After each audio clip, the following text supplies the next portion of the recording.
3 ज्ञान त्यान किच करम न जाना, सार न जाना तेरी, सब ते वड्डा सतगुरु नानक, जिन कल राखी मेरी। मैं नहीं कुछ हो नहीं, कछ आए न मोरा, हो सर लज्या राख लियो सदना जन तोरा। गुरु प्यारी साध संगत जी, वाहिगुरु जी का खालसा, वाहिगुरु जी की फतेह। जैसा कि आपको विदित ही है कि 25 जून को गुरु हरगोबिंद जी का प्रकाश पर्व आ रहा है। उसके उपलक्ष्य में ही ये वीडियो बनाई जा रही है और इसमें मैं आपको गुरु जी के जन्म के बारे में सारा वर्णन बताना चाहता हूँ। गुरु हरगोबिंद जी का जन्म 1589 में, गुरु हरगोबिंद जी का जन्म 1595 में गुरु हरगोबिंद जी का जन्म 19 जून, उस समय के अनुसार 19 जून को उनका जन्म पिता गुरु अर्जन देव जी और माता गंगा जी के गृह गांव बटाला अमृतसर में उनका जन्म हुआ। गुरु जी के जन्म की कुछ ऐसी घटनाएं हुई जिसकी वजह से कुछ माता गंगा जी को भी काफ़ी बातें कुछ सुनने को पड़ी। गुरु जी का विवाह तो, गुरु अर्जन देव जी का विवाह तो हुआ 1589 में और गुरु हरगोबिंद जी का जन्म हुआ 1595 में, 6 वर्ष पश्चात। तो इस बीच में माता गंगा जी की गोद खाली थी। उसकी वजह से पृथ्वीचंद के दिमाग में ये बात दौड़ गई कि भाई चलो, मेरे छोटे भाई के घर कोई पुत्र नहीं है, कोई औलाद नहीं है, तो आगे आने वाली गद्दी पर का मालिक तो मेरा बेटा ही मेहरबान ही बन जाएगा।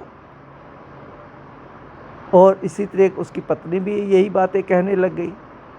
ये बात धीरे धीरे माता गंगा जी के पास भी पहुंची। माता गंगा जी ने गुरु जी से बेनती की। माता जी ने गुरु अर्जन देव जी से बेनती की, गुरु जी कि मेरी गोद भी हरी करो।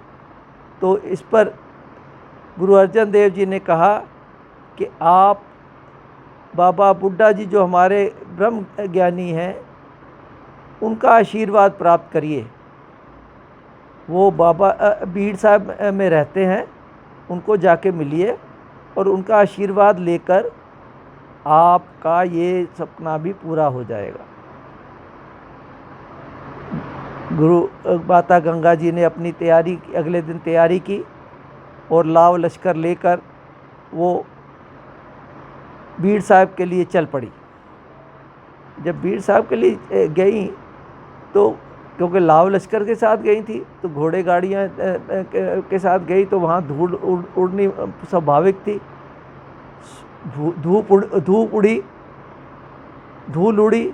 धूल की वजह से बाबा बुड्ढा जी ने देखा कि ये धूल कहाँ से कौन लोग आ रहे हैं। तो उनको पता लगा जी कि माता गंगा जी आ रही हैं।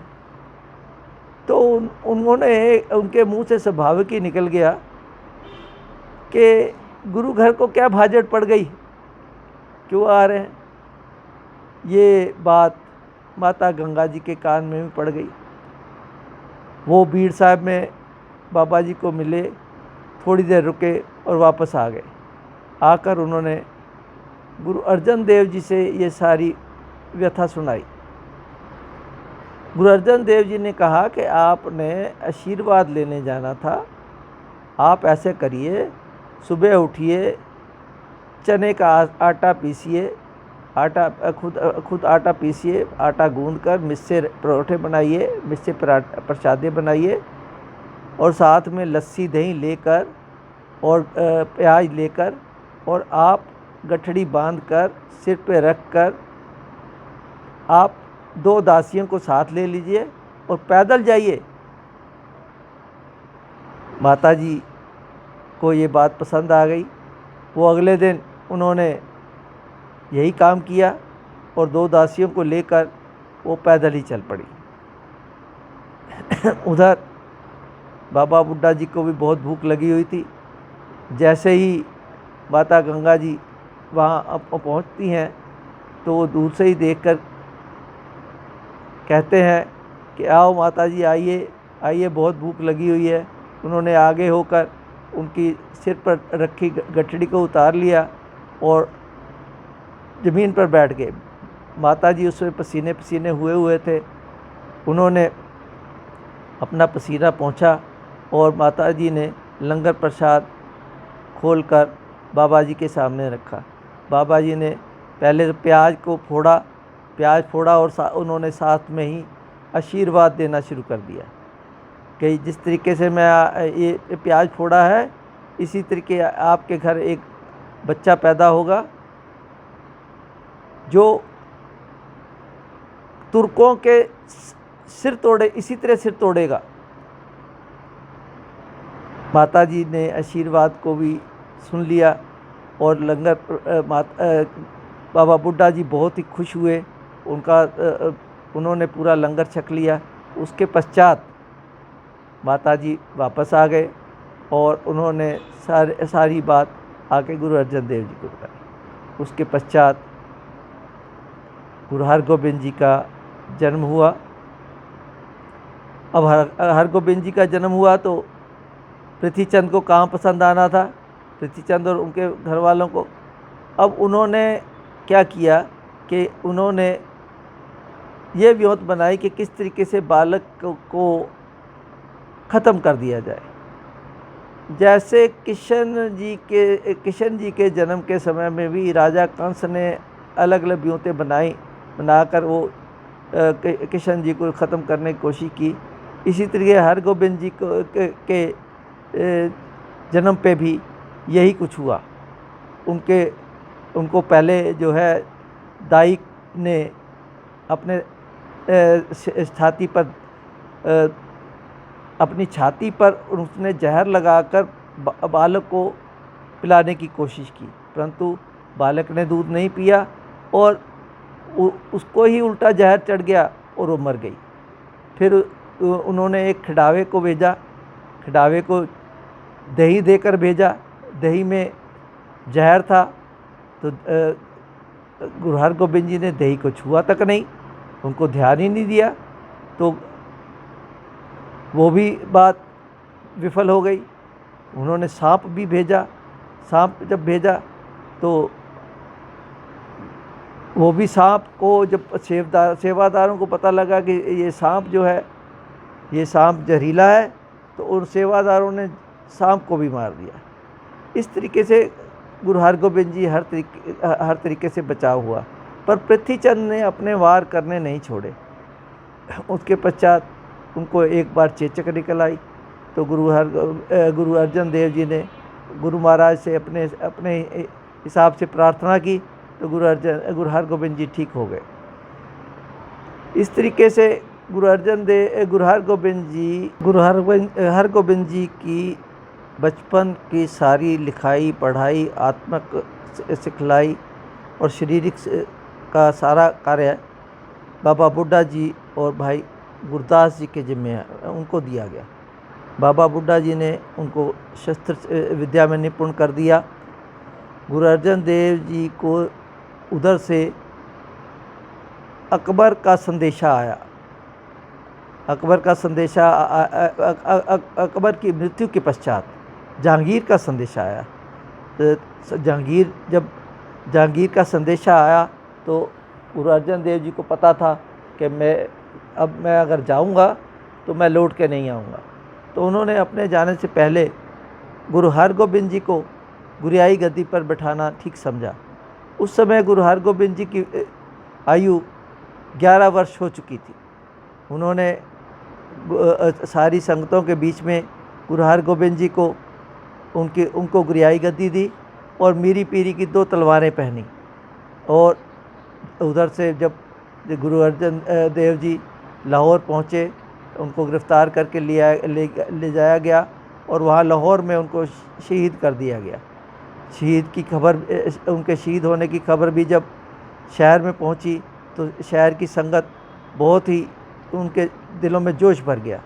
अब इस तरीके से इधर हरगोबिंद जी ने भी सबको यही कहा कि जो भी हमारे पास आए वो शस्त्र लेके आए, घोड़े लेके आए और अपने जीवन का दान करने के लिए आए यहाँ, जो सेवा भाव से और हमारी फ़ौज में शामिल होने के लिए। और वीर रस पैदा किया जाने लगा और ये इस तरीके से संगतों और मसंदों को हुक्मनामे भेजे कि वो जितने शस्त्र घोड़े फौजी सामान लेकर ही हरगोबिंद जी के हरगोबिंद जी को मिलने आए और उनको देने के लिए आए। और हरगोबिंद जी ने भी जंगल में शिकार खेलना शुरू किया और क्योंकि उनकी सिखलाई सारी निपुण हो चुकी थी, वो बाबा बुड्ढा जी ने उनको निपुण कर दिया था। और इसके बाद पश्चात उन्होंने फ़ौज बनानी शुरू कर दी। मुसलमान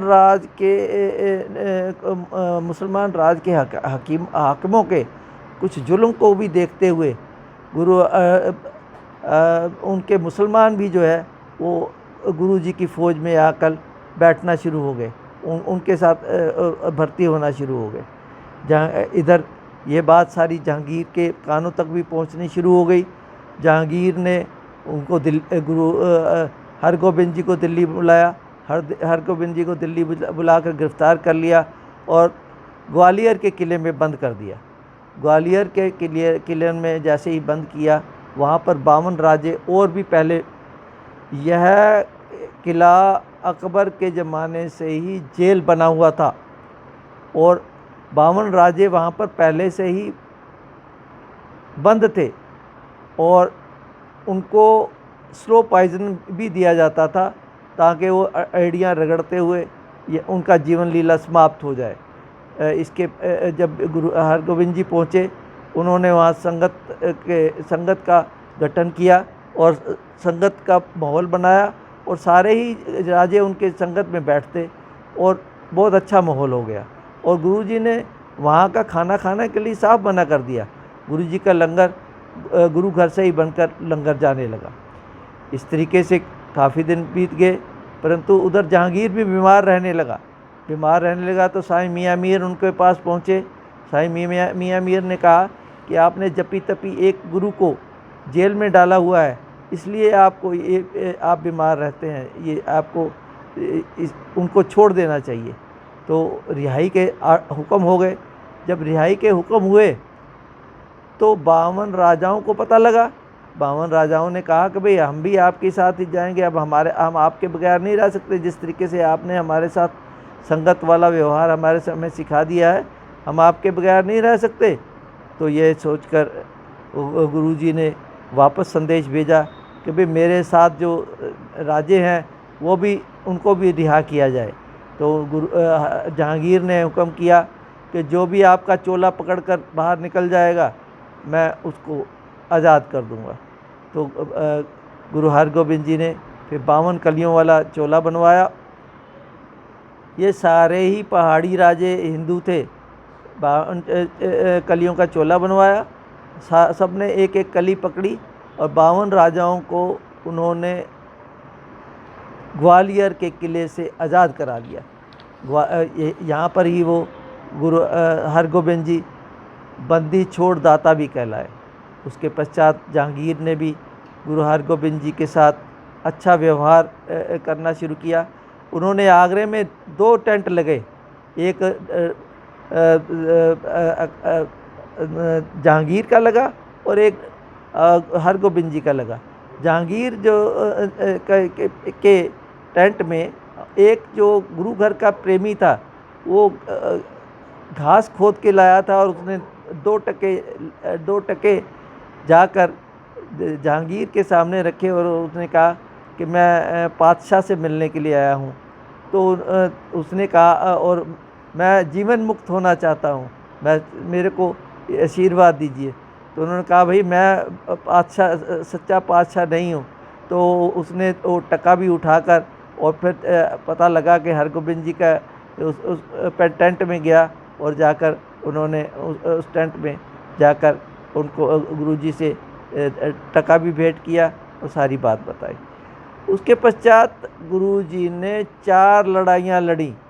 4 लड़ाइयाँ लड़कर उन्होंने चारों ही लड़ाइयाँ जीती। उसमें एक लड़ाई उनके छोटे पुत्र गुरु तेग बहादुर जी ने भी लड़ी। तो चारों लड़ाइयाँ लड़ी और उसके जहांगीर के पश्चात उस समय अगला राजा भी बैठ गया था और उस समय वो उसके समय पे ही जो हमारे बाज होते थे, बाज जो पकड़ लिए जाते थे, तो उन्होंने गुरु घर शाही बाज पकड़ लिए। बाजों को छुड़ाने के लिए वो लोग आए, उन्होंने कहा भाई ये बाज तो अब हमारे पास है, तो आप अपने संभाल के रखिए। इस तरह की लड़ाइयाँ हुई और उन्होंने चारों लड़ाइयाँ जीती। इन्हीं शब्दों के साथ मैं अपनी वाणी को विराम देता हूँ। वाहिगुरु जी का खालसा, वाहिगुरु जी की फतेह।